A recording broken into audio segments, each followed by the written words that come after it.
KB in the bay going crazy. Put peace on the hood, Mercedes. Young boys letting off 80. Leaning next to a DR like Haiti. This ain't no Porter, no Bailey. No internet clown gon' play me. Money ain't never gon' make me. I can win with a couple bucks like Brady. And she ain't baby, you cannot shame me. What they gon' pay me to shut my mouth? Ain't gotta okay me, then they gon' save me. I'm finna stay free. I think it's a huge part of it because it is part instinct, part timing, part being at the right place at the right time around the right people, people liking you and giving you a shout out without even why is Alan Parr showing me so much love, right? Like I'm meeting people now who are potentially working with me. We brought somebody on and they saw me on Alan Parr's channel. Wow. I was on Alan Parr's channel when I had 70,000 subscribers. So this person's been following me and potentially is he's coming in, he's working in once a week with us. That's his little space over here. And it was because Alan Parr just saw something in me very early on in the process, put me on his platform. That helped me out tremendously, right? What is that, right? Providence, luck, whatever you want to call it. I would say providence of God, right? I think this is how I look at it. If I'm sober, if I'm sober about who I am, I exhibit two types of bias. One of them is selection bias. I am exposed to a hybrid of a person that the people in my circle love Jesus, make good money, are good looking, right? Take care of their bodies. Like that's a selection bias on my part. And Hafiz, my buddy Hafiz from the roommates pointed this out, meaning like, Ruslan, you don't get it. Most people aren't like this. At all. Like most people are lazy. Most people don't take care of themselves. Most people aren't motivated. Most people rather watch 30 hours on Netflix a week. Most people rather play the video games. Most people rather eat like crap. Most people rather not read their Bibles. Most people rather stay addicted to porn. So you have a selection bias based on, one, the type of church I go to. I'm in Southern California. My pastor's a triathlete. You know what I mean? Like my pastor's white, his wife is black. I'm in a multicultural environment. By multicultural, I just mean multi-ethnic, right? But there is new culture built on these specific pillars of entrepreneurship, on loving Jesus, of course, on marriage and family, on being fit. That's selection bias on my part. Now I'm also a creator, so I'm around people who are also like this. So even if I'm not in my local church, the guys I'm talking to, Alan Parr, into fitness, loves Jesus, makes good money, knows the word of God, right? Like that. So I'm attracting people. And so my selection bias has me looking at the entire world as like, anyone could do this, bro. Look at all me and my friends. Anyone could do this, right? No, Wrong. that's actually not true. That's not how it works. And then the second bias that I would say almost anyone who speaks to any sort of motivation, whether it's Gary Vee, whether it's Patrick Bet-David, anyone that does this, we also look at, this is called survivorship bias. Have you ever looked into survivorship bias? Just a little bit, but survivorship bias is a trip because what happened in World War II is they were studying these planes where they were coming back from these missions, and they were looking at where these planes were shot and where the bullet holes were left. And they were saying, okay, where were these planes shot so that we can reinforce the areas where they're getting shot.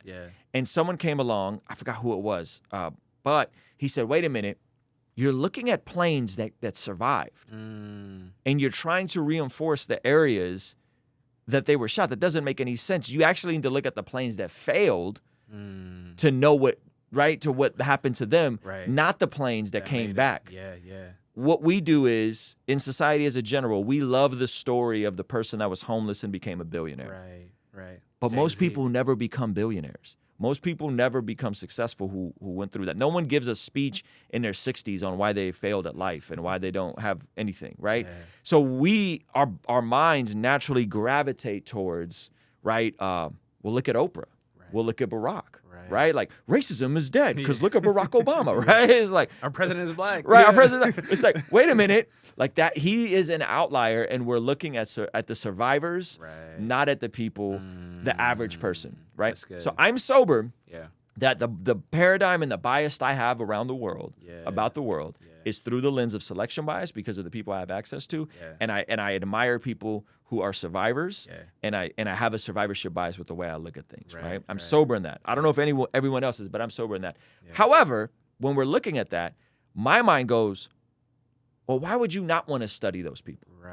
Why would you not want to study the people that are survivors, the people that are outliers, the people that don't fit the mold, right?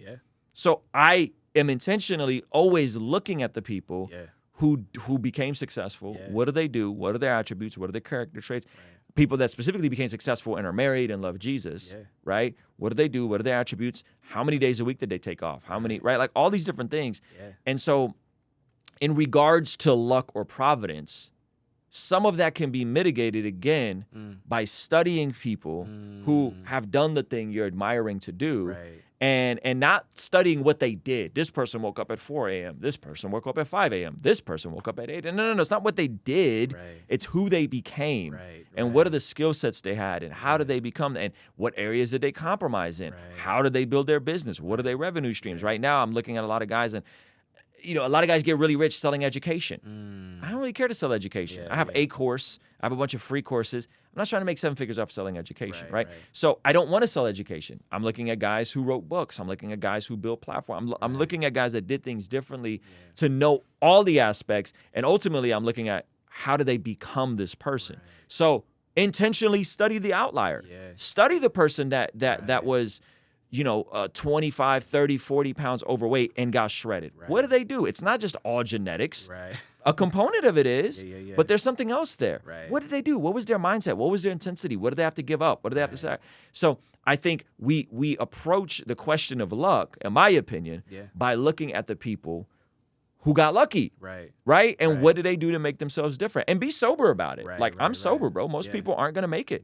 Most people will never have abs. There's statistically, you're more likely in America to be a millionaire than you are to be fit. That's crazy. There's 25,000 people who have a shredded physique, meaning they're walking around sub 15% in their abs show. 25,000 people that are elite level athletes. That's crazy. Right? There's 15 million millionaires in America. Net worth is $1 million. There's 500,000 people that make $1 million a year, meaning their take home income is $1 million a year. Right? That's still a very small percentage. But statistically speaking, people aren't fit. They're not in shape, but that doesn't mean hypothetically everyone can't be. So I'm looking at what did those people do to become who they are, not like the specifics, but like their mentality, their patterns, their things. How can I tip the scales as much in my favor as possible so that when opportunity comes around, I'm prepared and I'm capable of it. Most people aren't thinking like this. Most people are like, well, what did Gary Vee do? Bro, what Gary Vee did is not what's going to work for you. You're not going to take over your dad's wine shop. Okay. Well, what did Lecrae do? What Lecrae did 20 years ago is not going to work for you. Right? Look at what are people doing right now. That's why I get frustrated with Christian rappers. I want to be a Christian rapper. I want to be successful. Like, okay, go do what Montel and Nick D do. Go do what Foggy did. Do that every day, all the time. Consume yourself with TikTok. There it is. It's simpler than ever. It's harder than ever, but it's simpler than ever. Right? And so it's like, I get irritated with Christian rappers because like, all right, well, what do we do? How do we do this? Like, bro, we literally have 3 people from our community, 4 people if you want to count Toby, though I feel like Toby was further on in the earlier on in the process, that literally just did the thing that requires, which is master TikTok, make great videos for TikTok, visuals, short form, make them punchy, and they're all different. Foggy, Montel, Nick D, all different. Go study what they do. Stop complaining about, no one's everyone's sleeping on me, dog. No, you aren't competent or capable in the things that require you to be successful in said arena. Did they get lucky? Sure. The algorithm, but were they super duper uber consistent and consistently flooded TikTok? And then, right? And so that's what I mean. Like, study what people are doing. And if you're good, what you'll discover is most people, especially followers of Jesus, are actually substantially more generous and will give you their time and attention if you're actually doing something. The Alan Parr will hop on a call with me today. If I said, Alan, I need you right now, he'll hop on a call with me today. If I needed Nick, he'd hop on a call with me. If I needed PB, Montel's manager, he'd hop on a call with me because I've shown myself competent and capable in other areas. So they'll give me the counseling and the consulting free of charge to help me roll out my next album and my new music. Right? You see what I mean? And so it's like, if you're not competent, become competent. If you're not capable, become capable. That's very hard. It's very simple, but it's very hard. Most people aren't built like that. Most people aren't willing to sit and play on TikTok over and over and try.